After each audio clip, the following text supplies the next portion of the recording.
1일 1페이지 세상에서 가장 짧은 교양 수업 현대 문화편 2일 문학 죄와 벌 표도르 도스토옙스키의 죄와 벌은 1866년에 출간되었지만 여러 면에서 최초의 20세기 소설이라 할 수 있다. 살인, 죄책감, 소외, 구원에 관한 이야기는 이어지는 20세기의 여러 근대주의자들과 실존주의 작품들의 초석이 되었으며 오늘날까지도 문학과 영화 속에 끊임없이 흔적을 남기고 있다. 러시아의 상트페테르부르크를 배경으로 하는 이 소설은 자신이 뛰어난 능력을 가졌다고 믿지만 빈곤과 기회의 부재로 좌절감을 느끼는 라스콜리코프라는 젊은 학생에 관한 이야기다. 그는 뛰어난 잠재력을 가진 자신이 나이든 수전노 전당포 주인을 살해하고 그녀가 모은 돈으로 위협을 달성하는 것은 정당하다고 판단한다.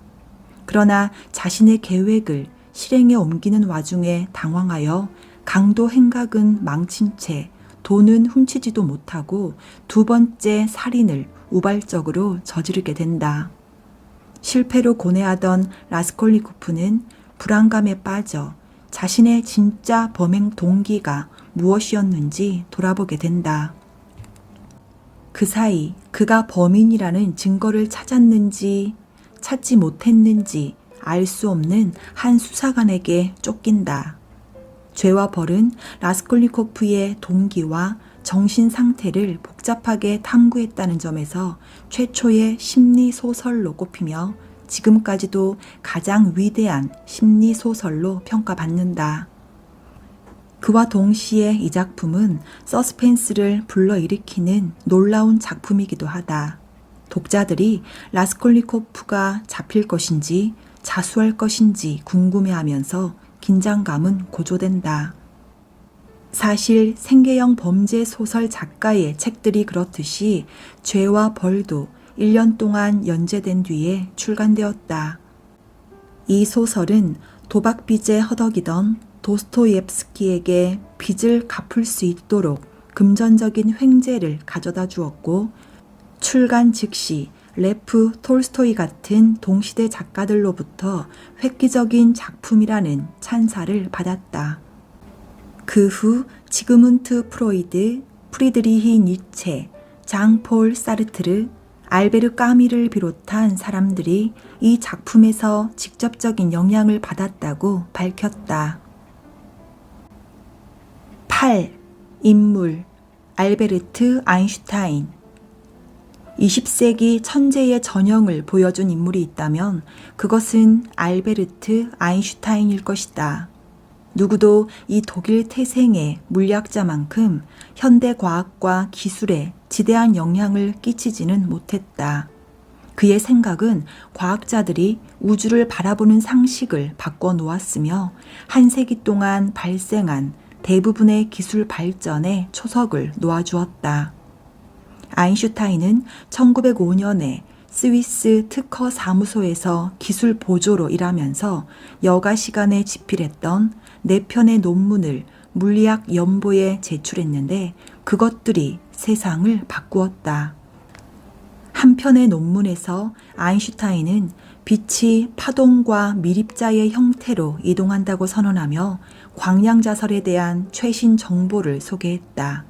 두 번째 논문에서는 분자의 불규칙한 운동을 포함한 이전의 브라운 운동에서 설명할 수 없던 현상을 설명했다.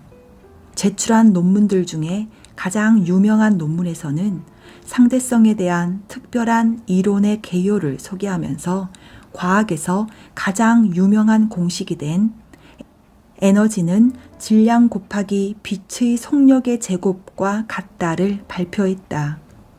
이 논문들이 발표되고 난 후 그는 스위스 대학교 교수직에 임명되었다. 그 후 1916년에 가장 위대한 업적인 일반 상대성 이론을 발표했다. 일반 상대성 이론은 중력의 본질을 재정의하면서 공간과 시간이 곡선으로 움직일 수 있다고 주장했다. 이런 업적으로 1921년 노벨 물리학상을 수상했다.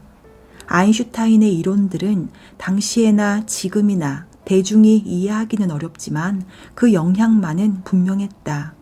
그는 우주가 논리적이고 기계적인 공간이라는 낡은 개념을 깨부수고 과학과 정치, 예술 분야에서 새로운 사고를 가능하게 했다. 그의 업적이 반도체, 레이저, TV와 같은 현대의 경이로운 결과를 이끌어낸 것을 알기 위해 현대 양자 물리학이나 E=mc 제곱을 이해할 필요는 없다. 다만 그의 업적은 건망증이 심하지만 아이들을 사랑하는 평화주의자인 그를 세계적인 유명인으로 만들어 놓았다. 아이러니하게도 그는 원자폭탄 개발의 중심 역할을 했다. 1939년 프린스턴 대학교 강사 시절 프랭클린 루스벨트 대통령에게 독일이 핵무기를 개발할지도 모른다고 경고했는데 그 경고가 연쇄 반응을 일으켰고 결국 미국이 자체적으로 원자폭탄 제작에 착수해 1945년에 히로시마와 나가사키를 파괴하는 결과를 초래했다. 33. 헨리 포드와 모델 T. 20세기 초 사업가 헨리 포드는 새로운 제조 기술로 미국의 중산층이 구입할 수 있는 저렴한 자동차의 생산을 가능하게 하면서 자동차를 보급하는 데 일조했다. 그의 주요한 혁신 두 가지는 조립 라인의 자동화와 $5의 일당을 실현한 것으로 이것은 자동차 산업과 미국의 제조업 전체에 대변혁을 일으켰고 자동차는 미국의 주요 교통수단으로 부상했다. 포드는 1908년 10월 1일에 모델 T를 출시했다. 최초로 출시된 차는 아니었지만 이 모델은 단연코 가장 믿을 수 있고 가장 저렴한 자동차였다. 그리고 그 가격은 점점 내려갔다. 최초 가격은 $850였지만 곧 $260까지 떨어졌다. 포드는 공장에서 대단히 효율적이고 자동화된 조립 라인을 시행함으로써 가격을 저렴하게 유지할 수 있었다. 가장 단순한 부품들을 시작으로 부품들이 라인을 따라 저마다 한 가지의 각기 다른 일을 맡은 전문화된 노동자들을 향해 이동했다.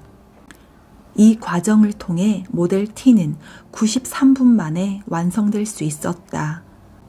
그러나 $260도 그 당시 수준으로는 상당히 높은 가격이었다. 자동차 수요를 높이기 위해 노력하던 포드는 자신의 직원들도 잠재 고객이 될 수 있음을 깨닫고 근로자들의 임금을 일당 $5까지 인상했다. 그 후 20년 동안 포드는 1,500만 대의 모델 T를 판매했다. 이 모델은 1927년에 단종되었지만 머지않아 다른 자동차 회사와 제조사들이 포드가 선도했던 산업 현장 실무 지침을 따르기 시작했다. 현재까지 포드 모터 컴퍼니는 세계 최대의 자동차 업체로 손꼽힌다. 35. 팝, 댄스 마라톤. 1928년 6월 10일 1920년대 가장 유명한 댄스 마라톤이 뉴욕 메디슨 스퀘어 가든에서 시작됐다. 미국 역사상 가장 별난 유행이 절정에 달했던 시절 $5,000의 우승 상금을 놓고 132쌍의 커플이 그 유명한 무대에서 춤을 추기 시작했던 것이다. 댄스 마라톤 열풍은 1923년에 27시간 동안 쉬지 않고 춤을 췄다고 알려진 엘마 커밍스라는 이름의 미국 여성이 일으켰다. 그녀의 기록은 곧 뉴욕 무도회장에서 69시간 동안 춤을 춘 베라 셰퍼드에 의해 깨졌다. 그리고 셰퍼드의 기록은 다시 순식간에 클리블랜드 여성에 의해 깨졌다. 미국 전역에서 비슷한 마라톤이 생겨났고 기획자들은 가장 오래 춤을 춘 커플에게 상금을 제공하기 시작했다. 그러나 가장 세간의 이목을 끈 것은 메디슨 스퀘어 가든에서 열린 댄스 마라톤이었다. 이 대회의 참가자들은 엄청난 신체적 대가를 치러야 했다. 메디슨 스퀘어 가든에서 대회가 열린 지 이틀이 되자 뉴욕타임스는 댄서들은 마치 멈출 때가 다 된 퇴업을 감아야 하는 장난감과 같았다라고 묘사했다. 심사 기준은 참가자들의 춤 솜씨가 아니라 그들의 체력이었다. 마라톤은 20일 동안 계속되었고 뉴욕의 보건국장이 무대에 남은 8쌍의 커플들의 건강을 우려하면서 겨우 끝을 맺게 되었다. 1935년 소설가 호레이스 맥코이가 그들은 말을 쏘았다라는 공항기 댄스 마라톤을 중심으로 벌어지는 살인 미스터리 소설을 출간했다. 시드니 폴락 감독은 1969년에 이 책을 영화로 제작했는데 제인 폰다가 출연했다. 아카데미상 1개를 수상했고 8개 부문의 후보작으로 선정되었다. 오늘날 폴락의 영화는 가난하지만 열정적인 아마추어들이 밤새도록 춤을 추면서 돈을 벌고자 했던 시대의 증거가 되었다. 50. 인물 윈스턴 처칠. 윈스턴 처칠의 확고한 리더십은 2차 대전 기간 영국이 가장 암울한 시기를 헤쳐나갈 수 있게 해주었으며 그를 20세기의 거대한 인물로 만들었다. 처칠은 낭만적이고 애국주의자였지만 무엇보다도 민주주의의 도덕적 우월성을 변함없이 옹호한 사람이었다. 저명한 영국 가문에서 태어나긴 했지만 그의 군사적, 정치적 성공이 항상 보장되었던 것은 아니었다. 1900년 26세의 나이로 의회에 입성한 그는 1911년 해군 장관으로 승진했다. 그러나 1915년 1차 대전 중 영국이 갈리폴리 전투에서 참담한 패배를 당한 후 책임을 지고 사퇴하라는 압박을 받았다. 그러나 그는 다시 정치 활동을 재개했고 1924년부터 29년까지 재무장관을 역임했다.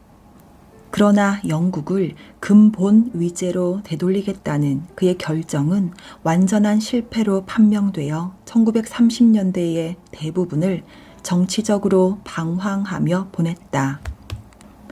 그는 지필에 집중했고 아돌프 히틀러의 등장과 나치 정권을 노골적으로 비판했다.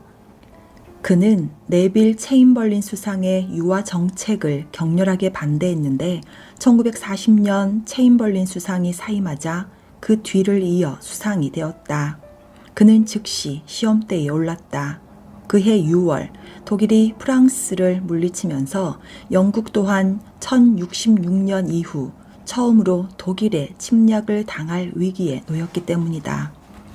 독일이 영국을 침략하지는 않았지만 처칠은 포위된 국민들에게 계속해서 파시즘의 압제와 야만 행위에 맞서 싸우라고 설득했다.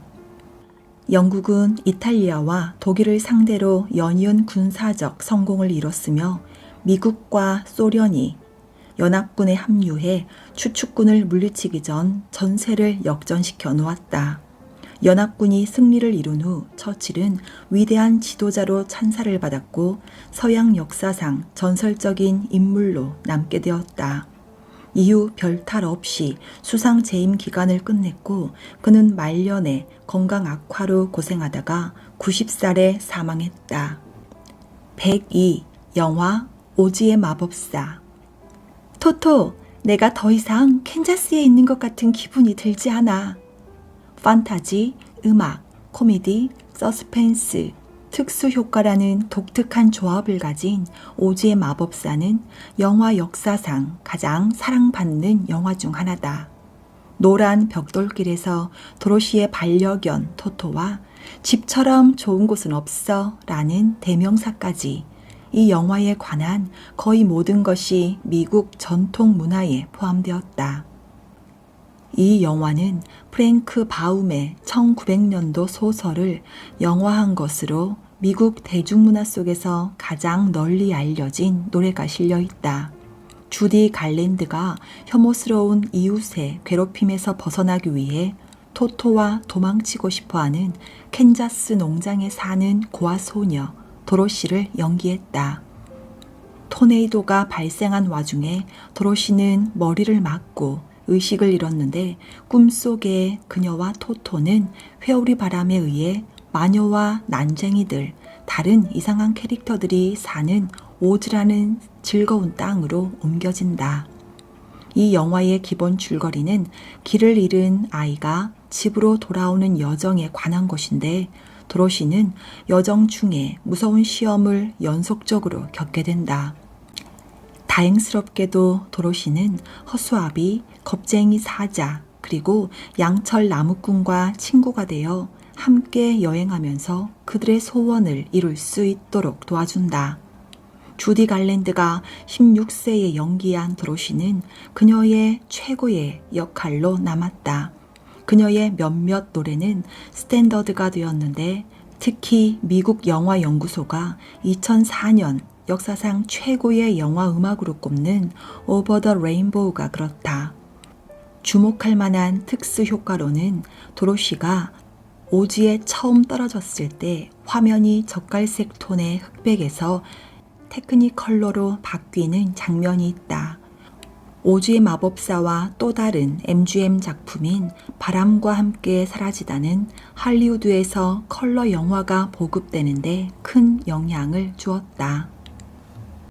103.4회 플라스틱 1907년 벨기에 태생의 화학자 리오 베이클랜드가 페놀과 포름알데히드라는 두 화학 성분을 섞어 세계 최초의 합성 플라스틱을 발명했다. 그는 이 끈적거리는 황색 화합물을 베이클라이트라 불렀는데 그렇게 플라스틱 시대가 탄생되었다. 합성 플라스틱을 발명하려는 시도는 19세기부터 있었다. 플라스틱은 압력이나 열을 가하면 다양한 형태로 만들 수 있는 물질이다. 베이클랜드 같은 과학자들은 쉘락과 호박 같은 희귀 천연 플라스틱 대신 널리 사용할 수 있는 물질을 발명하려고 했다. 그는 두 화학 물질을 섞어 고열과 고압을 가했고 그 결과 내열성에 전기를 전도하지 않으며 모양을 유지하는 물질이 생성되었다. 머지않아 이 발명품은 전기 배선을 싸고 장난감, 칼 손잡이, 라디오, 심지어 장신구를 만드는 데도 이용되었다. 플라스틱 열풍이 일던 1920년대에는 이 새로운 물질이 빗이나 가정용 상품들에 사용되던 동물성 소재를 대체하는 데 널리 이용되었다. 베이클라이트의 성공으로 다른 과학자들도 서둘러 자신만의 플라스틱을 개발하기 시작했다. 플라스틱의 개선된 형태인 나일론은 1939년에 출시되었다. 플라스틱은 2차 대전 동안 연합군에 매우 유용하게 쓰였다. 항공기 부품, 병사들의 물통 뚜껑, 심지어 핵폭탄을 구축하는 데 필요한 장비에도 쓰인 것이다. 전쟁이 끝난 후 화학회사들은 대중에게 새로운 세대의 플라스틱을 홍보하기 시작했다. 가장 유명한 플라스틱 제품 중 하나인 타파웨어는 1946년에 처음 출시됐다. 플라스틱이라는 용어가 물질주의와 피상적인 미국 문화와 동의어가 되었던 1960년대에는 플라스틱에 대한 반발이 일었다. 근래에는 환경운동가들이 합성 플라스틱의 생산으로 환경이 큰 대가를 치러야 한다며 반대해왔다. 114회 페니실린 두 번째 밀레니엄 기간 가장 중요한 과학적 혁신이라고 불리기도 하는 의약품 페니실린은 1928년에 발견된 후 2억 명의 목숨을 살린 것으로 추정된다. 이 약품은 결핵, 나병, 임질처럼 그 전까지 체력을 약화시키는 질병을 치료하는 데 사용되어 왔으며 항생제라고 알려진 강력한 의약 부류의 발명의 모티브가 되었다. 최초의 페니실린은 스코틀랜드 과학자인 알렉산더 플레밍이 페니실륨이라고 불리는 일종의 곰팡이를 이용해 만들었다.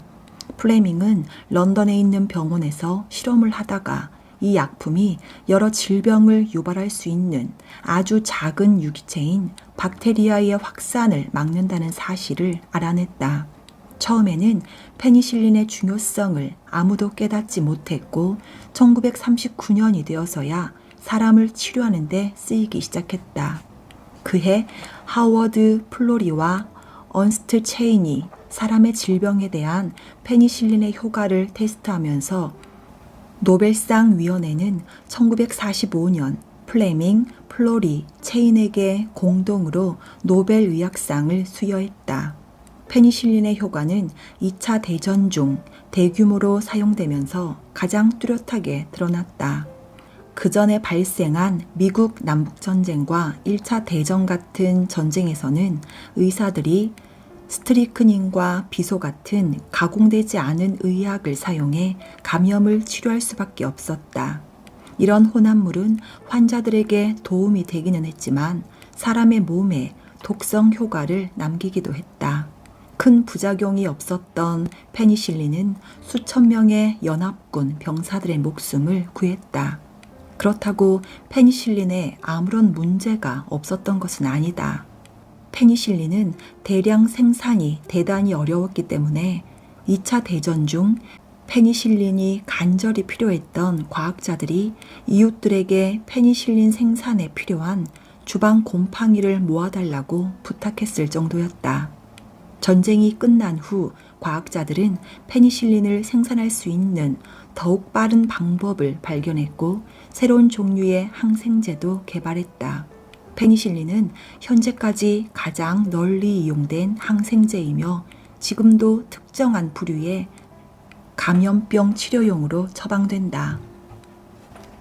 128. 문학 분노의 포도 위대한 미국 고전 소설을 논할 때마다 언제나 분노의 포도가 목록에 포함된다.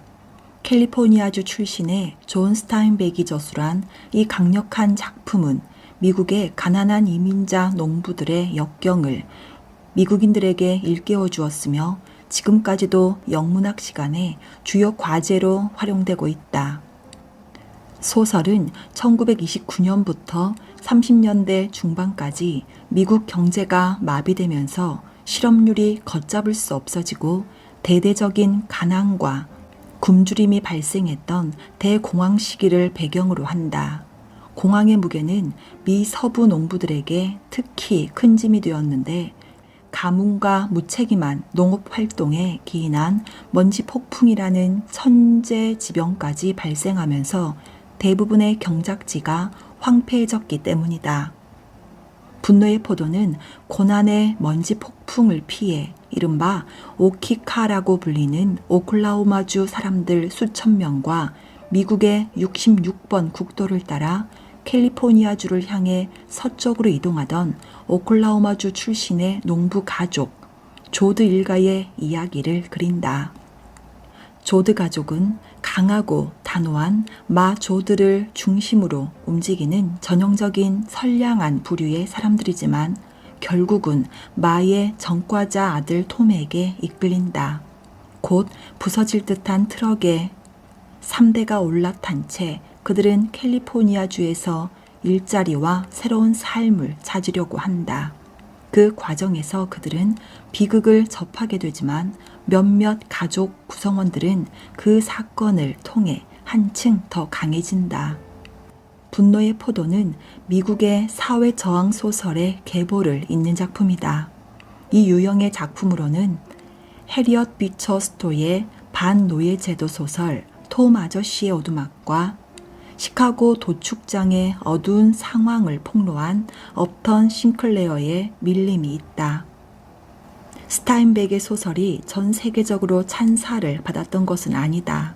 비평가들은 그의 압제적인 성향, 감상주의, 그리고 캐릭터들을 방대하게 그리려고 하지만 특별히 깊이 묘사하지 않은 성향을 지적한다.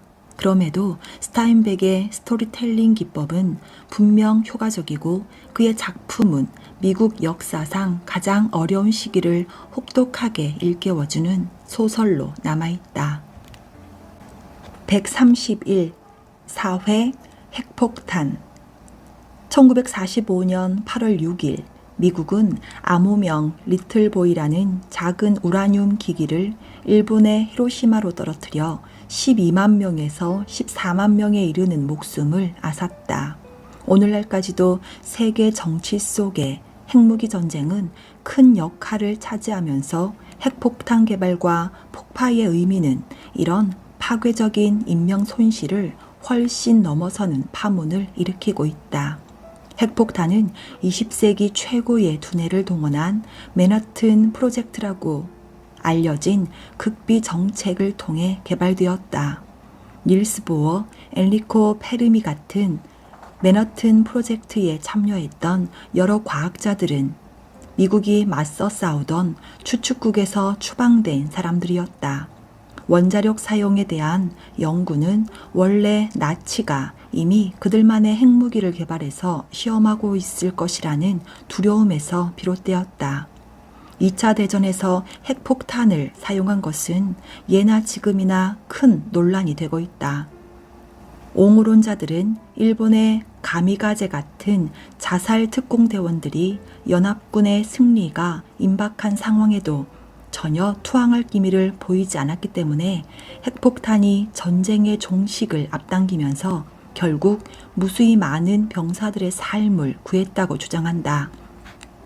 반면 비판론자들은 국제적으로 인정받은 전투 규정을 어기고 엄청난 수의 적국 시민들을 끔찍하게 죽인 것을 애통해 한다. 또한 히로시마와 나가사키에 폭탄을 투하함으로써 소비에트 연방이 그들만의 핵무기 개발에 박차를 가하게 만들어 실제로 냉전을 유발했다고 믿는다. 원자력의 이용은 만들고 파괴하는 인류의 이중적인 성향을 완벽하게 보여주는 사례로 세계의 상상력을 사로잡았다. 냉전 기간 중 핵으로 인한 전멸에 대한 공포가 세계 정치의 틀이 되었고 지금까지도 북한과 이란 같은 일부 국가들이 핵 프로그램 개발 혐의를 받으면서 전 세계 지도자들의 주의를 끌고 있다. 159. 사회 장기이식.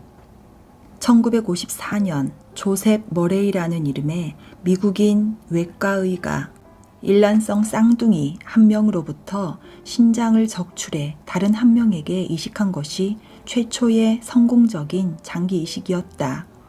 약 4시간가량 소요된 이 수술은 즉시 의학 역사상 획기적인 수술로 찬사를 받았고 20세기 말 의학 발전에 중요한 장을 열어주었다. 한 사람의 몸에서 조직을 적출해 다른 사람에게 이식하는 것은 여러 가지 힘겨운 의학적 과제를 수반하는데 그중 환자의 면역 체계가 새로운 조직을 거부하는 것이 가장 큰 우려다. 머레이의 수술이 성공하기 전에 행해졌던 이식은 모두 환자의 몸이 새로운 조직을 이질적인 기생충처럼 인식하면서 그 즉시 공격했기 때문에 실패했다. 그러나 일란성 쌍둥이는 동일한 유전자를 가지기 때문에 거부 반응을 피할 수 있었다. 그의 수술은 이식의 가능성을 입증했고 과학자들로부터 하여금 조직 거부 문제를 해결하도록 독려했다. 1950년대와 60년대에는 제약회사들이 외부 조직에 대한 면역 체계의 거부 반응을 억누를 수 있는 약물을 앞다투어 개발했다. 이런 약물들이 출시되자 가족이 아닌 사람들로부터의 장기 이식이 처음으로 가능해졌다. 1963년 제임스 하드라는 미시시피주의 내과의가 최초의 폐이식을 집도했으며 1967년 남아프리카 공화국의 의사 크리스티안 바나드가 최초로 심장 이식 수술을 진행했다. 그로부터 10년 후 장기 이식 성공률이 상당히 증가했다. 오늘날에는 80% 이상의 환자들이 새로운 심장을 이식받고 난 후 1년까지 연명했으며 5년 넘게 사는 환자들이 70% 이상이나 된다. 170. 문학 고도를 기다리며. 고도를 기다리며는 매우 실험적이었던 아일랜드 태생의 프랑스 작가 사무엘 베게트가 집필한 가장 유명하고 가장 읽기 쉽다고 할 수 있는 희곡이다. 연극에 대한 비평가들과 관객의 의견이 분분하지만 이 연극이 20세기 드라마에서 중심을 차지했다고 하는 데에는 반박의 여지가 없다. 이른바 부조리의 지표인 베게트의 이 작품은 전 세계적으로 널리 읽히고 자주 무대에 올려지는 작품으로 기억되어 왔다. 고도를 기다리며에서는 말과 아이디어가 사건보다 우선한다. 사실 연극이 진행되는 동안 행위는 거의 발생하지 않는다. 1막에서는 블라디미르와 에스트라공이라는 이름의 두 남자가 길가에서 고도라는 이름의 수수께끼 인물을 그저 기다리기만 한다. 몇 명의 이상한 사람들이 지나가고 여러 이상한 대화들이 뒤따른다. 후에 한 소년이 나타나 고도가 다음 날에야 올 것이라고 알려준다. 그 다음 날이 배경인 2막에서는 블라디미르와 에스트로공이 어제 그 장소에 다시 서 있다. 그들은 언쟁을 벌이기도 하고 대화를 나누기도 하며 전날 만났던 사람들을 또 만나기도 하는데 이상하게도 그 사람들은 그들을 만난 것을 기억하지 못한다.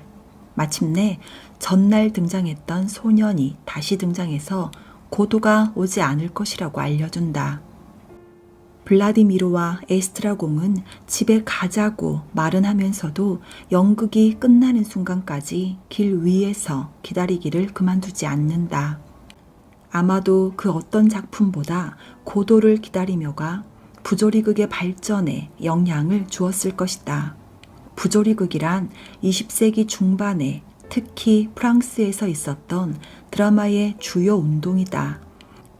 외젠 이오네스크, 장 주네를 비롯한 극작가들과 더불어 베네트는 스타일과 내용 면에서 연극의 한계를 공격적으로 넓혔다.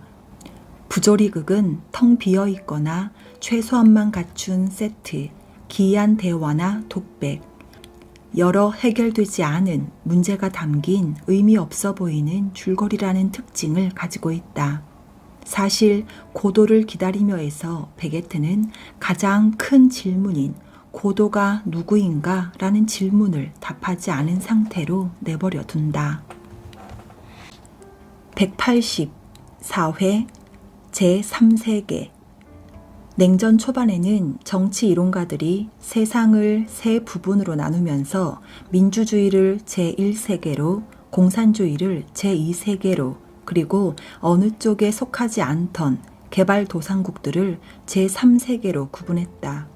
제3세계라는 용어는 프랑스 작가 알프레드 소비가 만들어낸 것으로 극심한 가난에 시달리던 아프리카, 아시아, 라틴 아메리카 국가들의 광대한 영역을 가리키는 용어였다. 이런 국가들의 다수는 2차 대전 이후 몰락한 유럽 제국들의 예전 식민지였다. 예컨대 제3세계 국가들 중 가장 큰 인도는 1947년 영국으로부터 독립했다.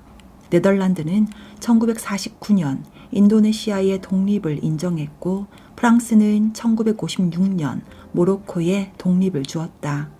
정의에 의하면 제3세계 국가들은 미국과 소비에트 연방 중 어느 국가와도 동맹을 맺지 않았기 때문에 두 강대국은 냉전 중에 경제 원조와 군사적 지원을 약속하며 이 나라들을 자기 편으로 끌어들이려고 했다.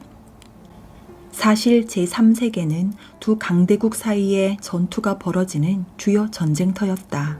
베트남 전쟁과 앙골라에서 벌어진 유혈 내전은 제3세계에서 벌어진 대리 전쟁의 대표적인 사례였다. 두 강대국 사이에서 여러 제3세계 국가 지도자들은 중립국 사이의 협력을 도모하기 위해 인도 총리 자와할랄 네루가 창설한 비동맹 운동에 가입했다. 이뿐만 아니라 일부 예술가와 지성인들은 이 그룹에 속한 여러 국가들이 공통적으로 갖고 있는 흔한 제국주의와 탈식민지화의 역사를 설명하기 위해 제3세계라는 용어를 수용했다. 냉전이 끝난 후 제3세계라는 표현의 원래 의미는 더 이상 쓸모없게 되었다. 지금은 몰지각한 용어로 치부되지만 지금도 세계의 가난한 지역을 사용할 때 사용되곤 한다. 201. 사회 존버치 협회 1958년 어느 반공산주의 단체가 미국에 존재하는 모든 공산주의의 흔적을 찾아내 없애는 존버치 협회라는 조직을 설립했다. 몇 년 만에 이 협회에는 50만 명 이상의 회원이 가입하면서 이른바 뉴라이트라는 1950년대와 60년대에 시작된 보수주의 정치의 부활의 초석이 되었다. 보스턴의 은퇴한 사탕 제조업자 로버트 윌치 주니어가 처음에 이끌었던 이 단체는 중국에서 살해된 존 버치라는 미국 정보요원의 이름을 따 만들었다. 그들은 전 세계 공산주의에 맞서 냉전 시대에 희생된 최초의 인물인 버치를 순교자로 여겼다. 1960년대 초 전성기에는 기업 임원, 의원, 군대 장교 등이 이 조직에 가입했었다. 이 협회 회원들은 1964년 공화당 대통령 후보 베리 골드워터를 지지하는 저변을 형성했다. 주변에 도사리고 있는 위협적인 공산주의자들을 색출하기 위해 그 협회의 추종자들은 반공산주의 정치인들을 지지했고 정치적 인물들에 대한 조사를 후원하면서 대개 아무런 근거도 없이 공산주의 동조자라는 혐의를 뒤집어 씌웠다. 그들이 인기를 얻었던 기간이 짧긴 하지만 존버치 협회는 1960년대 초 대대적인 관심을 받았고 공화당 내에서 상당한 세력을 행사했다. 존버치 협회 회원들은 언론의 공격을 받았고 밥 딜런의 1964년 노래 토킹 존 버치 패러노이드 블루스에서 풍자되기도 했는데 이 곡은 공산주의자들이 도처에 도사리고 있으며 심지어 우리 집 변기 속 깊숙한 곳에도 도사리고 있다면서 협회의 신념을 조롱했다. 또 협회의 고집과 피해망상은 역사가 리처드 호프스테터의 관심을 끌기도 했다. 그는 하퍼스에 실린 유명한 1964년 에세이에서 존버치 협회의 음모론적 언사가 그가 피해망상이라고 부르는 미국 정치의 오랜 전통을 따른다고 주장했다. 1965년 이후 공산당은 점점 극단적이고 어리석게 변하는 협회 지도자들과 거리를 두기 시작했다. 협회는 지금도 반국제연합, 반징세협회로 존재하긴 하지만 그 영향력은 훨씬 줄어들었다. 208 사회 비폭력 저항 1959년 시민평등권 운동가 마틴 루터킹 주니어는 고인이 된 인도 독립 지도자 마하마트 간디의 가족을 만나기 위해 인도로 건너갔다. 킹은 그 여행을 통해 깊은 감동을 받았고 불공정에 대항하는 비폭력 저항의 힘에 대해 자신이 가지고 있던 여러 믿음이 강해졌다. 미국으로 돌아온 킹은 흑인들의 평등권을 위한 투쟁에 간디의 시민 불복종을 적용했고 비폭력을 미국 시민평등권 운동의 이념적인 기초로 삼았다. 간디뿐만 아니라 킹은 또한 멕시코전에 참전한 미국에 저항하기 위해 1849년 시민불복종이라는 에세이를 저술한 19세기 미국 작가 헨리 데이비드 소로의 사상에서도 영감을 찾았다. 본질적으로 간디와 킹은 비폭력 저항이 군대를 동원해 강제로 사회를 변화시키려는 것보다 궁극적으로 더욱 효과적인 전략이라고 믿었다. 상징적이고 비폭력적인 방법을 사용해 불공정에 대한 의식을 불러일으킴으로써 킹은 차별에 반대하는 대중의 공감을 얻을 수 있을 것이라고 믿었다. 간디가 영국과의 투쟁에서 금식, 평화로운 행진, 보이콧을 성공적으로 사용한 것은 킹과 다른 시민평등권 지도자들을 고무시켰다. 1955년에 몽고메리 버스 보이콧과 1963년에 워싱턴 행진 등 시민평등권 운동이 수용한 가장 유명한 전술의 대부분은 비폭력 저항에 대한 신념을 나타냈다. 또 다른 주요 시민평등권 단체인 비폭력학생협력위원회는 1960년 결성되어 인종차별이 만연하던 남부에서 연좌 농성, 데모, 인종차별 철폐를 위한 교통수단 탑승 등을 실시했다. 킹이 예상한 대로 1963년 엘라베마주에서 비폭력 시위자들이 백인 경찰들에게 구타당하고 경찰견에게 공격당하는 모습이 TV로 반영되면서 시청자들의 분노를 일으켰고 짐 크로우 인종차별법에 반대하는 여론이 조성되는 데 도움을 주었다. 216. 스포츠 무하마드 알리. 그는 전 세계에서 가장 뛰어나다는 뜻의 greatest로 알려졌다. 무하마드 알리는 스스로 그런 별명을 붙였지만 세계 헤비급 챔피언십 우승을 3번이나 하고 20세기의 가장 위대한 권투 선수들을 상대로 타이틀을 방어하면서 별명에 걸맞은 행보를 보였다. 알리가 있기 전 그런 기술과 카리스마를 가진 운동선수는 없었고 그는 정치적, 종교적 관점으로 논란을 일으키기도 했다. 알리는 켄터키주 루이빌에서 캐시우스 클레이라는 이름으로 태어났고 어린 시절부터 권투를 시작했다. 그는 1960년 미국 올림픽 대표팀에 선발되어 로마에서 금메달을 목에 걸었다. 그는 곧 프로로 전향했고 헤비급 순위를 꾸준히 높여갔다. 1964년 헤비급 챔피언이었던 소니 리스톤을 이긴 것은 알리 자신이 세상을 뒤흔들었다 라고 표현한 것처럼 깜짝 놀랄만한 결과였다. 그 다음 날 그는 흑인 민주주의 단체인 블랙 무슬림의 일원이 되었다고 발표했고 자신의 이름을 무하마드 알리로 바꿨다. 1967년 베트남전이 한창일 때 그는 종교적인 이유로 군대에 징집되는 것을 거부했고 끔찍한 결과를 겪었다. 타이틀은 박탈당했고 최고 5년형에 처해졌으며 어떤 주도 그에게 권투를 허용하지 않아서 3년 반 동안 권투계를 떠나 있어야 했다. 그의 사건은 결국 대법원에까지 올라갔고 대법원은 그의 손을 들어주었다. 알리는 1970년 링으로 돌아와 1971년 조 프레이저와 챔피언 벨트를 걸고 3번의 시합을 가졌다. 이때 프로로 전향한 이후 최초의 패배를 맛보았지만 결국 다시 도전해 챔피언이 되었다. 1978년에는 알리가 레온 스핑크스와 2차례의 시합에서 졌다가 다시 이기면서 헤비급 타이틀을 3번이나 딴 최초의 권투 선수가 되었다. 알리는 1979년 은퇴했지만 은퇴를 번복하고 2번 더 시합에 참가한 후 모두 패배했다. 1984년 그는 운동 기능을 악화시키는 파킨슨병에 걸렸다는 사실을 알게 되었다. 세상은 알리의 병이 그의 트레이드마크였던 신체적, 언어적 능력을 앗아가는 모습을 지켜봤다.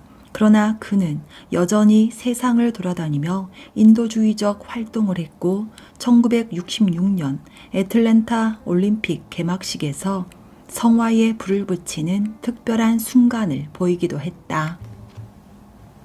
236 사회 담배와 암. 1957년 7월 12일 과학자들이 미국 사회를 뒤집어 놓는 의학적 발견을 발표했다. 그들의 주장에 따르면 흡연이 폐암을 일으킨다는 것이었다. 그날이 오기 전까지는 1950년대는 미국 담배 회사들의 황금기였다. 갤럽 조사에 의하면 1954년에 약 45%의 성인들이 담배를 피웠고 프랭크 시나트라, 로널드 레이건 같은 유명인들이 럭키 스트라이크, 체스터필즈 같은 담배 회사들을 기꺼이 홍보했다. 처음에는 담배와 암의 연관성을 밝힌 이 연구가 대중들에게 큰 영향을 미치지 않았다. 담배 회사들은 이 연관성을 맹렬히 부인했고 과학자들을 이용해 이 연구 결과를 공격하는 가짜 보고서를 만들게 했다. 심지어 연구 결과로 우려하던 흡연자들도 얼마 지나지 않아 담배를 끊기가 쉽지 않다는 사실을 알게 되었다. 그러나 건강 지지자들로부터 압력을 받은 의회는 1965년 담배 회사들에게 담배값에 건강에 관한 경고문을 넣으라고 요구했다. 1971년에는 TV 담배 광고가 전파를 타는 것이 금지되었다. 1981년에 이르자 미국 흡연 인구가 33%로 줄었다. 그러다 1982년 미국 대통령이 된 레이건이 C. 에버렛 쿱을 미국 최고의 보건 관료인 대통령 의무총감으로 임명했다. 쿱은 경고문을 고쳐 더욱 명확하게 만들었다. 또한 그는 1988년에 이미 여러 흡연자들이 알고 있었던 사항을 입증해주는 보고서를 발표했다. 담배가 사실 코카인이나 헤로인보다 더 중독성이 있다고 말했다. 점점 많은 증거가 쌓이면서 문화적인 대변화를 촉발했고 흡연은 점점 사회적으로 받아들여지지 않게 되었다. 1999년에는 여러 주 정부와 지역 정부들이 레스토랑과 흡연회사의 흡연을 금지했고 담배 회사들은 암에 걸린 고객들이 제기한 소송으로 수십억 달러를 잃었다. 2007년에 실시한 갤럽 조사에 따르면 성인 흡연자 비율이 24%로 줄었다고 한다. 이는 1950년대 수치의 거의 절반에 해당하는 수준이다. 296. 문학, 중력의 무지개. 토머스 핀천의 작품 중력의 무지개는 미국 포스터 모더니즘 문학의 가장 유명한 작품이며 20세기의 가장 어려운 책으로 꼽힌다. 출간되자마자 이 작품은 비평가들로부터 강한 의견을 이끌어냈다.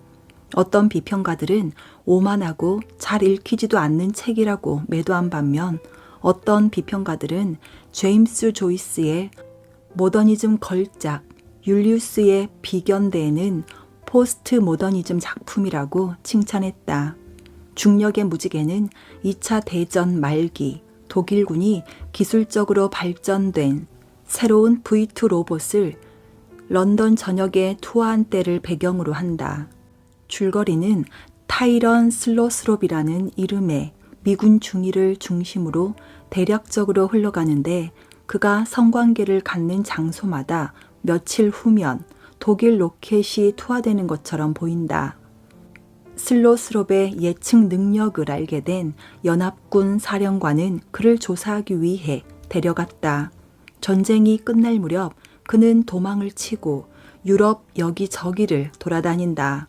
그 와중에 그와 마찬가지로 독일의 극비 로켓과 그것이 가지고 있는 신비한 폭발력의 본질을 알아내고자 하는 비밀스런 인물에게 쫓긴다. 핀천의 믿을 수 없을 정도로 난해하고 복잡한 이 소설은 전통적인 시간의 흐름을 따르는 대신 여러 개의 스토리 라인과 수백 명의 등장인물들이 얽힌 이야기를 들려준다.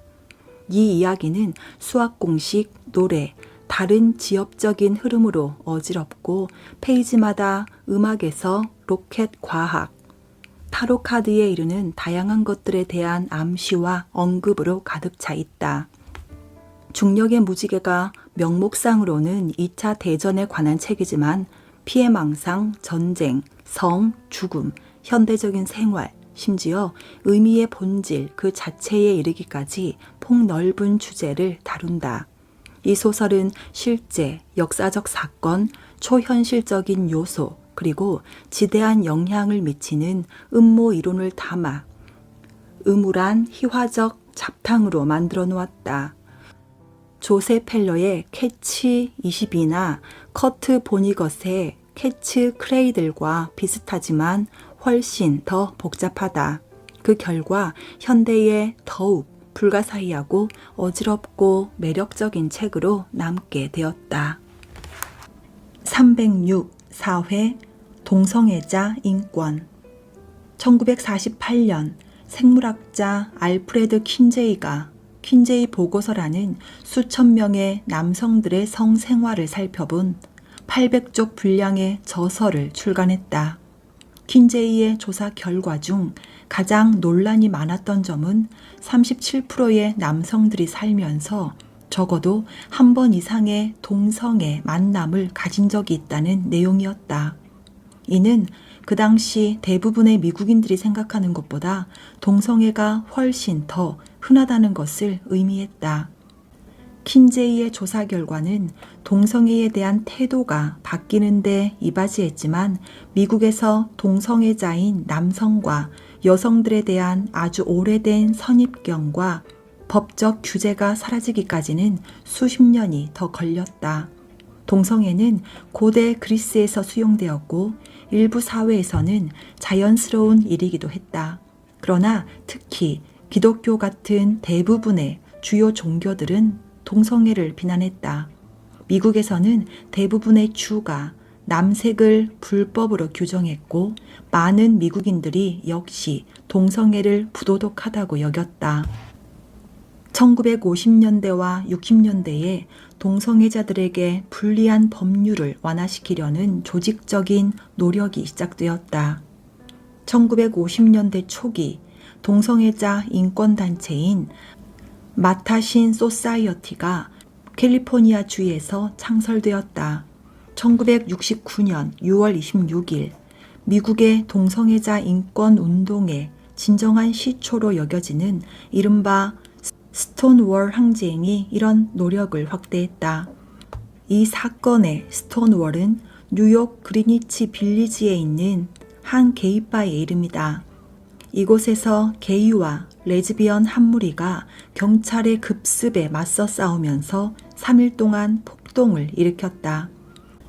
1970년대에는 대부분의 도시 경찰 병력이 게이바를 급습하는 것을 중단했고 1980년대에는 몇몇 주가 동성애자 차별을 금지하는 법적 보호장치를 허용하기도 했다. 대법원은 2003년 남색을 금지하는 법을 폐지했고 2004년에는 매사추세츠주가 동성애자들의 정식 결혼을 허용하는 첫 번째 주가 되었다.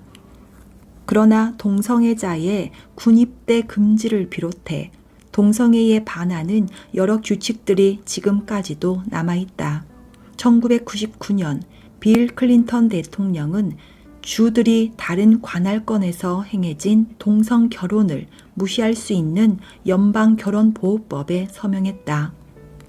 또 많은 주들이 동성 결혼을 노골적으로 금지하는 법을 국민 투표로 통과시켰다. 312. 영화 대부. 대부가 지닌 의미는 많다. 프랜시스 코플라 감독의 대작이었고 2차 대전 이후 가장 유명한 영화였으며 말론 브란도가 가장 멋진 연기를 보였던 영화였다. 이 영화는 미국 극장가를 소생시켰고 예술적인 야망이 상업적인 성공과 공존할 수 있음을 입증했다. 그러나 무엇보다 대부는 훌륭한 엔터테인먼트였다. 마리오 푸조의 소설을 바탕으로 한 이 영화는 푸조가 뉴욕에서 운영하던 5개의 강력한 마피아 가문 중 하나를 토대로 만든 가상의 코롤레오네 가문의 이야기를 그린 작품이다. 이 영화는 가문의 미래를 보호하기 위해 잇따라 결정을 내려야 하는 나이든 돈비토 코롤레오네가 몰락하는 1945년에서 55년을 대략적인 배경으로 삼았다. 가장 중요한 결정은 세 아들 중 누가 자신이 일군 범죄 제국의 열쇠를 이어받게 하느냐는 것이다. 비평가들은 대부가 갱스터 장르를 재정의했다고 호평했다. 비록 폭력적이고 범죄 활동을 생생하게 묘사하긴 했지만 가장 중요한 주제는 가문의 충성에 관한 것이다. 이전에 할리우드에서 제작된 갱스터 영화들과 달리 대부에 등장하는 인물들은 비록 영화의 시각적 어두움이 그들의 내면의 어두움을 반영하긴 하지만 악한 이기보다는 동정 어린 영웅으로 다뤄진다. 대부가 할리우드의 상징적인 영화가 된 것은 가히 놀랍다. 제작사와 파라마운트가 32세의 감독을 교체하려고 몇 번이나 고민했기 때문이다. 게다가 출연진 중 스타라고는 브란도밖에 없었다. 그의 비토 코롤레오네 연기는 영화 역사상 가장 유명한 연기가 되었고 그는 이 역으로 아카데미 나무주연상을 수상했다. 또 이 영화는 오스카 작품상과 각색상도 수상했다. 대부는 첫 개봉에 1억 3,300만 달러의 수익을 올리면서 박스오피스 기록을 깼다. 또한 작품상 등 6개의 아카데미상을 수상한 대부2와 대부3라는 속편이 제작되었다. 313. 4회 CNN과 24시간 뉴스.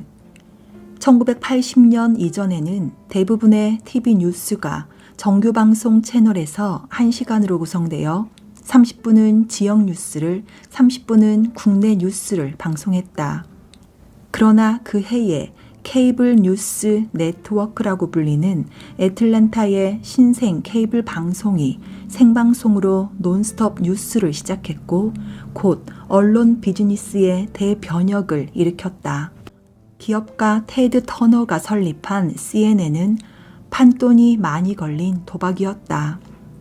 비평가들은 해외 보도국에 쏟은 터너의 투자금을 회수할 수 있을 정도로 충분한 수의 시청자들이 매일 24시간 뉴스를 시청할지 궁금해했다. 그러나 1차 걸프전이 이 방송의 큰 혜택이 되었다. 때때로 종군 기자 피터 아넷의 호텔방에서 보도하기도 했던 CNN은 이라크에서 직접 라이브 보도를 하는 유일한 미국 방송이었다. CNN의 시청률은 주요 방송국 3개의 시청률을 능가하며 한때 케이블 방송이 이룰 수 없을 것이라 여겨졌던 위협을 달성했다. 이 방송의 성공은 터너에게 좋은 보상을 가져다 주었다. 타임 워너가 1996년 65억 달러의 CNN의 모 회사였던 터너 브로드캐스팅을 사들인 것이다. 또한 CNN은 전 세계 사람들이 뉴스를 접하는 방식을 변화시키면서 보다 큰 사회적 영향을 달성했다. 신문이나 전통적인 TV 뉴스들과 달리 CNN은 사건이 발생하는 대로 시청자들이 실시간으로 뉴스를 시청할 수 있게 했다. 언론 관계자들은 이것을 24시간 뉴스 사이클 또는 그저 CNN 효과라고 불렀다. 그리고 이제 시청자들이 최신 정보에 접근할 수 있게 된 만큼 정치 지도자들은 사건에 대한 결정을 신속히 내리고 즉각적으로 반응해야 하는 압력을 더 많이 받게 되었다.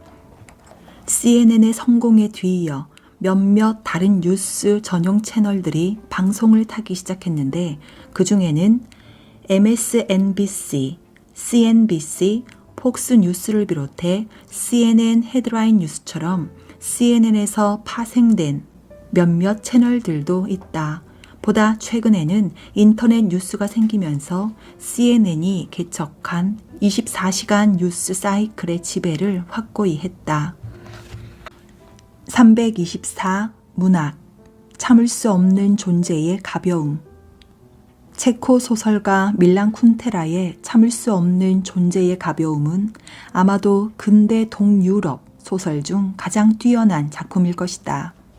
여러 장르를 흥미롭게 섞어 놓은 이 작품은 공산주의 체제가 지배하던 전 체코슬로바키아의 지적 예술적 억압을 배경으로 픽션, 정치, 철학, 역사를 섞어 놓았다. 소설의 특이한 제목은 중심 주제를 가리키는 것으로 인생을 가볍게 또는 무겁게 살 수 있다는 생각을 가리킨다. 소설의 도입부에서 쿤데라는 인간이 인생을 영원히 반복적으로 다시 살아야 한다면 어떠한 것인지 물었던 철학자 프리드리히 니체의 생각에 대해 숙고한다. 니체는 그런 영겁 회귀의 가능성이 끔찍하며 생각하는 것만으로도 무거운 짐이 된다고 믿었다. 그러나 쿤데라에게는 우리가 살 수 있는 기회가 단 한 번밖에 없다는 사실이 더욱 고통스러웠다. 우리가 내리는 중요한 결정에 각기 다른 결과들을 비교해 볼 수 있는 기회가 전혀 없기 때문에 인생은 본질적으로 독단적이거나 무의미할 수밖에 없다. 따라서 참을 수 없을 정도로 가벼운 것이다. 이런 주장을 바탕으로 한 쿤데라의 이야기는 1960년대 프라하를 배경으로 인생을 제법 가볍게 사는 토마스라는 이름의 외과 의사에 관한 이야기다. 굉장한 바람둥이인 그는 순간에 오고 가는 즐거움을 만끽한다. 그러나 그의 아내인 사진사 테레자는 인생을 무거운 것으로 여겨 모든 행동에 의미가 담겨 있다고 본다. 토마스와 테레자는 서로 사랑하지만 전혀 다른 세계관이 그들의 결혼 생활을 상당히 복잡하게 만든다. 토마스가 체코 공산당을 비판한 후 일자리를 잃게 되면서 해외로 도망쳐야 할 상황에 닥치게 되고 그와 마찬가지로 가벼움을 추종하는 자유로운 영혼의 예술가 내연녀 사비나와 테레자 사이에서 결정을 내려야 할 때가 온다. 소설 전반에 걸쳐 이 세 인물들은 모두 예술과 정치 사이에 복잡한 교차점을 헤맨다. 쿤데라 자신이 공산주의 정권의 제약 속에서 글을 썼던 것처럼 말이다. 351 인물 오프라 윈프리. 그녀는 오프라라는 이름만으로 전 세계에 알려진 대중문화에서는 드문 아이콘 중 하나다. 그러나 오프라 윈프리가 현대 문화에 준 영향은 어느 한 가지에만 국한되지 않는다. 그녀는 방송계의 주요 인물이자 출판계의 거물이고 미국 전역에 방영되는 그녀의 프로그램을 시청하는 수백만 명의 시청자들에게는 친구 같은 사람이다. 포브스에 따르면 윈프리를 위시한 거대한 언론이 그녀에게 25억 달러로 추정되는 재산을 벌어다 주면서 그녀를 세상에서 가장 부유한 사람 중 하나로 만들어 주었다고 한다. 타임은 1998년 그녀를 20세기에 가장 영향력 있는 인물 중 한 사람으로 꼽았다. 윈프리는 실내 배관이 없는 미시시피주 농장에서 할머니의 손에 자랐다. 그녀가 의외로 명성을 얻기 시작한 것은 고등학생 때 내슈빌 라디오 방송국에서 일하기 시작하면서부터다.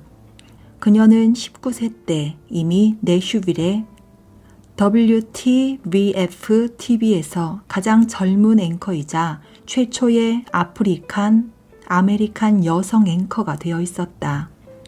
볼티모어에서 잠시 머문 후 그녀는 1984년 시카고에 정착해 아침 토크쇼를 진행하기 시작했는데 이 토크쇼는 머지않아 오프라 윈프리 쇼로 제목이 바뀌게 되었다. 이후 2년 만에 이 쇼는 미국 전역에 판매되었고 TV 역사상 가장 시청률이 높은 토크쇼가 되었다. 그녀의 인기 요인은 지성과 언론 상식 그리고 시청자를 솔직하게 대하는 데서 비롯되었다. 성폭행 피해, 마약 복용, 체중 증가와 다이어트, 연애의 고비 등 자신의 이야기를 들려줌으로써 그녀는 시청자들과 그녀만의 고유한 유대감을 쌓았다. 최근 들어 윈프리는 그녀의 제국을 TV, 영화, 라디오, 음악 제작사, 잡지까지 확장했고 그녀의 북클럽은 수십 권의 책을 베스트셀러로 만들어 놓았다. 윈프리는 또한 미국에서 가장 눈에 띄는 독자이기도 하다. 그녀의 여러 재단은 전 세계 여성, 아동, 가족의 교육과 권리를 지지하는 단체에 보조금을 제공해왔다. 그녀는 또한 남아프리카 공화국 소녀들을 위한 오프라 윈프리 리더십 아카데미 창설을 위해 4천만 달러를 기여했는데 이 아카데미는 2007년 1월에 문을 열었다. 360일 영화 타이타닉. 내가 세상의 왕이다. 타이타닉보다 더 많이 아카데미상을 수상하거나 아카데미상 후보에 오르거나 미국 박스 오피스나 전 세계적으로 많은 수익을 올린 영화가 없다. 이 작품은 역사적인 서사 영화인 동시에 로맨스, 어드벤처, 그리고 재난 영화이고 역대 가장 인기 있는 영화 중 하나다. 이 작품과 진정으로 유사한 영화는 바람과 함께 사라지다가 유일하다.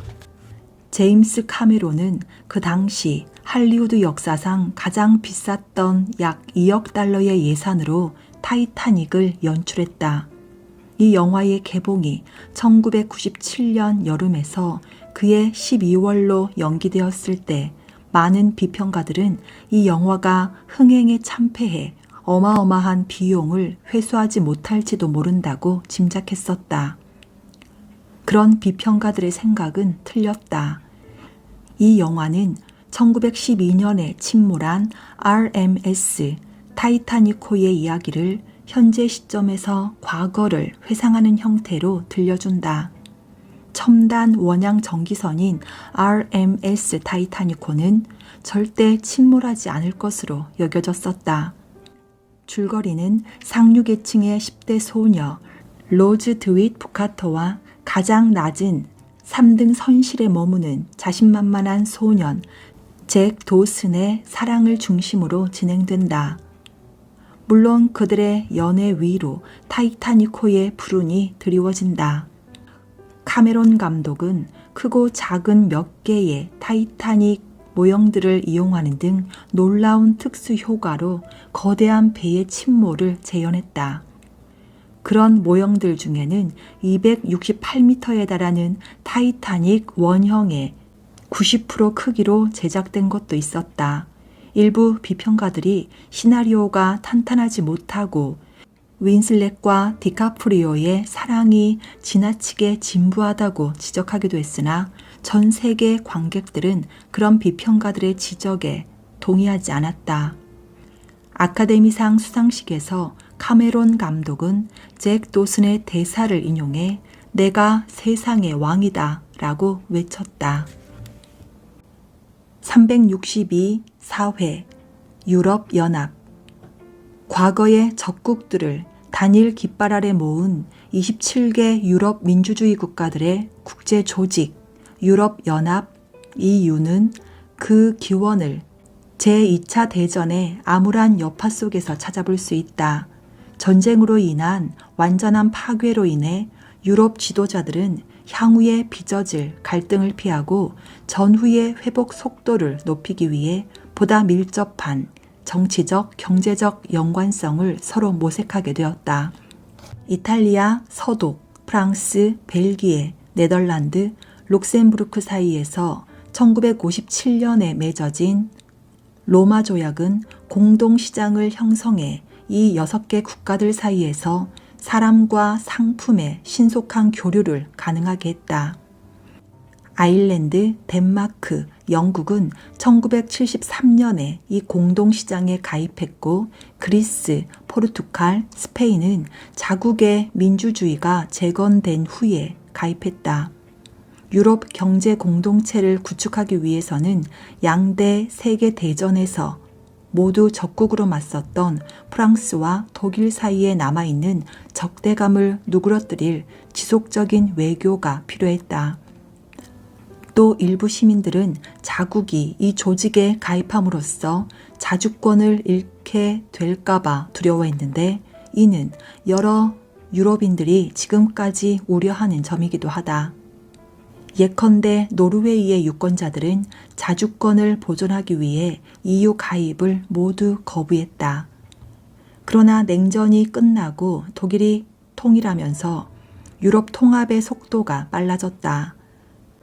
마스트리흐트 조약은 이 집단의 이름을 EU로 바꿨고 깃발, 노래, 그리고 무엇보다 중요한 유로라는 통화 등 EU의 여러 가지 과시적인 요소들을 부여해 주었다.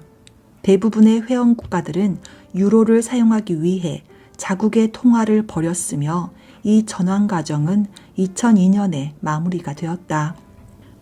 EU는 20세기의 가장 위대한 외교적 성과 중 하나이자 국제적인 세계화의 신모델로 꼽히지만 그 미래는 아직도 안정적이지 않다. 2004년에 EU가 대부분 동유럽권의 예전 공산주의 국가들이었던 12개국을 새로운 회원으로 받아들였을 때 일부 비판자들은 EU가 지나치게 거대해졌다고 말했다. 터키는 EU 가입을 모색 중이지만 여러 유럽인들은 전반적으로 이슬람교 국가인 터키가 자신들의 클럽에 가입하도록 허가하는 것에 반대한다. 2016년 영국은 국민투표를 통해 EU 탈퇴를 결정했다. 365 인물 J.K. 롤링. 출판 역사상 영국 작가 J.K. 롤링의 해리포터만큼 문화적, 경제적 영향을 미친 시리즈 소설은 없다. 전 세계에 3억 부 이상 책으로 판매되었고 대단히 성공적인 장편 영화 시리즈와 심지어 뮤지컬로까지 제작되면서 롤링은 소년 마법사를 거대 산업으로 만들어 놓았고 그 과정에서 그녀 역시 억만장자가 되었다. 롤링은 1990년에 맨체스터에서 런던으로 향하는 기차 안에서 처음으로 자신이 아직 마법사인 줄 모르는 어린 소년 캐릭터를 고안했다. 기차는 4시간이나 지연되었는데 지연되는 동안 그녀는 해리포터의 세계관을 구축하기 시작했다. 그로부터 4년 뒤에도 롤링은 아이를 홀로 키우는 이혼녀로 정부 주택에서 보조금으로 생활하며 스코틀랜드에서 거주하고 있었다. 1995년에 마침내 이 책을 완성했지만 영국에서 출간되기까지는 2년이 더 걸렸다. 1997년에 블룸스버리 출판사가 해리포터와 마법사의 돌의 초판을 첨부 인쇄해서 출간했다. 그렇게 롤링은 예상 밖의 문학과 문화 스타덤에 올랐다. 스콜라스틱 출판사는 미국 판권을 위해 무명작가 작품으로서는 상당한 금액이었던 10만 5천 달러를 지불하고 해리포터와 마법사의 돌을 출간했다. 롤링이 다음 권을 출간할 때마다 매번 이전 기록이 깨졌다. 제7권이자 이 시리즈의 마지막 권인 해리포터와 죽음의 성물은 미국 내에서만 1200만 권이 인쇄되는 기록을 세웠으며 2007년에 미국에서 출간된 후 첫 24시간 동안 830만 권이 판매되었다. 놀라운 판매 기록과 영화의 거대한 수익을 넘어 해리포터 시리즈가 아이들의 독서 습관에도 큰 영향을 끼쳤다는 연구 결과들이 있다. 2005년에는 당시 영국의 재무장관이었던 고던 브라운이 J.K. 롤링이 어떤 사람보다 더 전 세계 문맹률 퇴치에 기여했다고 생각한다 라고 말했다.